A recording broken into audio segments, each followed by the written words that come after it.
ओम परमात्मने नमः। द्रोणं च भीष्मं च जयद्रथं च कर्णं तथान्यानपि योधवीरान् मया हस्तामस्त्वं जयमा व्यतिष्ठा युद्धस्य जेतासरणे सपत्नाम। अर्थात द्रोणं च भीष्मं च जयद्रथं च कर्णं तथान्यानपि योधवीरान् मया हन्ता अस्त्वं जहि। तुम्हारी दृष्टि में गुरु द्रोणाचार्य, पितामह भीष्म, जयद्रथ और कर्ण तथा अन्य जितने प्रतिपक्ष के नामी सूरवीर हैं, जिन पर विजय करना बड़ा कठिन काम है, उन सब की आयु समाप्त हो चुकी है। अर्थात वे सब काल रूप मेरे द्वारा मारे जा चुके हैं। इसलिए हे अर्जुन, मेरे द्वारा मारे हुए सूरवीरों को तू मार दो। भगवान के द्वारा पूर्व श्लोक में मयि वेते निहताः पूर्वमेव और यहाँ मया हतामस्त्वं जहि कहने का तात्पर्य यह है कि तुम इन पर विजय करो, पर विजय का अभिमान मत करो। क्यों? कि ये सब के सब मेरे द्वारा पहले ही मारे हुए हैं। मां व्यतिष्ठा युद्धस्व। अर्जुन पितामह भीष्म, गुरु द्रोणाचार्य को मारने में पाप समझते थे। यही अर्जुन के मन में व्यथा थी। अतः भगवान कह रहे हैं कि वह व्यथा भी तुम मत करो। अर्थात भीष्म और द्रोण आदि को मारने से हिंसा आदि दोषों का विचार करने की तुम्हें किंचित मात्र भी आवश्यकता नहीं है। तुम अपने क्षात्र धर्म का अनुष्ठान करो, अर्थात युद्ध करो, इसका त्याग मत करो। च जेतासी रणे सपत्नान, इस युद्ध में तुम वैरियों को जीतोगे। ऐसा कहने का तात्पर्य है कि पहले अर्जुन ने कहा था कि हम उनको जीतेंगे या वो हमें जीतेंगे, इसका हमें पता नहीं। इस प्रकार अर्जुन के मन में संदेह था। यहां भगवान ने अर्जुन को विश्वरूप देखने की आज्ञा दी, तो उसमें भगवान ने कहा कि तुम और भी जो कुछ देखना चाहो वो देख लो। अर्थात किसकी जय होगी और किसकी पराजय होगी यह भी तुम देख लो। फिर भगवान ने विराट रूप के अंतर्गत भीष्म, द्रोण और कर्ण के नाश की बात दिखा दी और इस श्लोक में वह बात स्पष्ट रूप से कह दी कि युद्ध में निसंदेह तुम्हारी विजय होगी। अब इसमें विशेष बात यह है कि साधक को अपने साधन में बाधक रूप से नाशवान पदार्थों का, व्यक्तियों का जो आकर्षण दिखता है, उससे वह घबरा जाता है और मेरा उद्योग कुछ भी काम नहीं कर रहा है, अतः यह आकर्षण कैसे मिटे।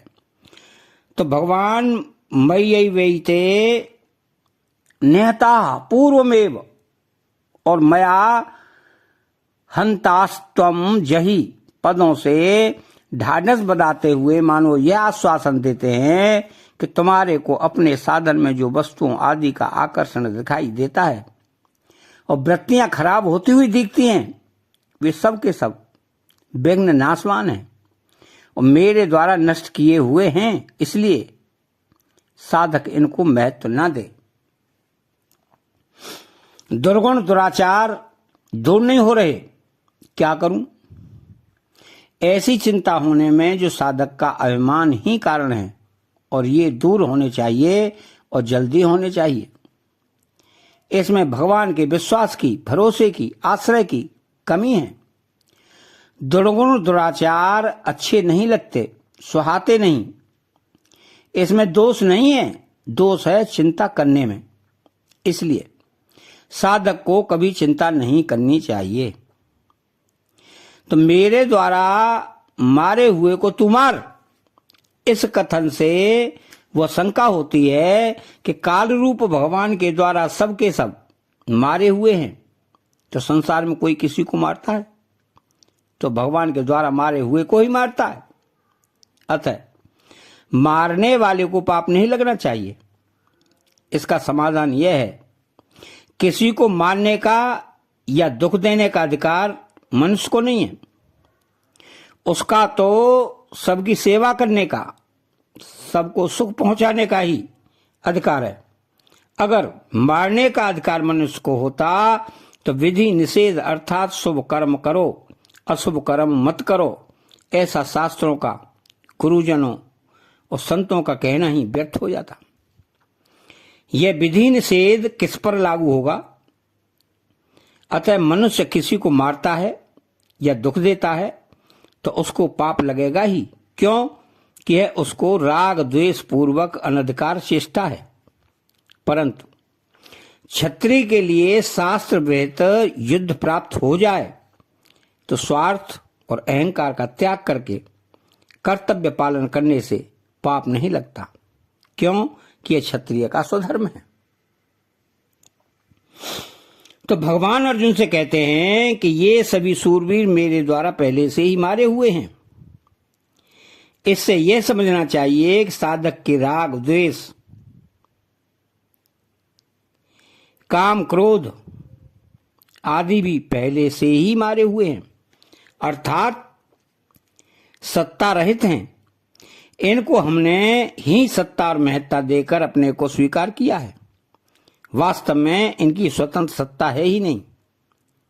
नास तो विद्यते भावा। अब आगे संजय कहते हैं, एतच्छ्रुत्वा वचनं केशवस्य कृताञ्जलिर्पमान किरीटी नमस्कृत्वा भूय एवाह कृष्णं सगदं भीत भीतः प्रणम्य। एतच्छ्रुत्वा वचनं केशवस्य कृताञ्जलिर्वेपमानः किरीटी। अर्थात अर्जुन तो पहले से भयभीत थे ही, फिर भगवान ने मैं काल हूं, सबको खा जाऊंगा ऐसा कहकर मानो डरे हुए को और डरा दिया। तात्पर्य है कि कालो अस्मि यहां से लेकर मया हंतामस्त्वम जही, यहां तक भगवान ने नाश ही नाश की बात बताई। इसे सुनकर अर्जुन डर के मारे कांपने लगे और हाथ जोड़कर बार बार नमस्कार करने लगे।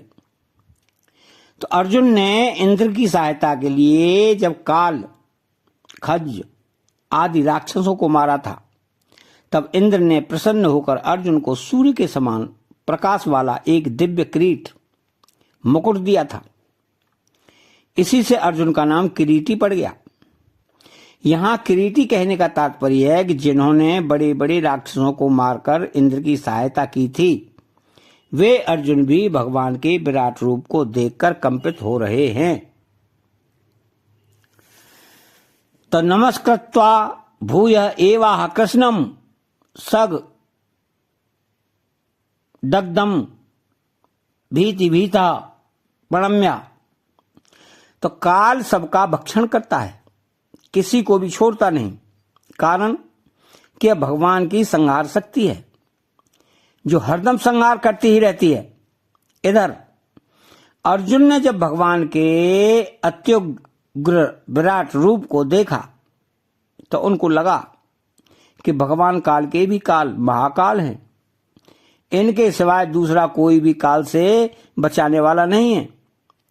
इसलिए अर्जुन भयभीत होकर भगवान को बार बार प्रणाम करते हैं। भूय कहने का तात्पर्य है कि पहले 15वें से 31वें श्लोक तक अर्जुन ने भगवान की स्तुति और नमस्कार किया। और फिर भगवान की स्तुति और नमस्कार करते हैं। हर्ष से भी वाणी गदगद होती है और भय से भी। यहां भय का विषय है। अगर अर्जुन बहुत ज्यादा भयभीत होते तो ये बोल ही नहीं सकते, परंतु अर्जुन गदगद वाणी से बोलते हैं। इससे सिद्ध होता है कि वे इतने भयभीत नहीं हैं। अतः चैनल को सब्सक्राइब करें, बेल आइकन घंटी को दबाएं और कमेंट बॉक्स में जय श्री कृष्णा लिखें। जय श्री कृष्णा।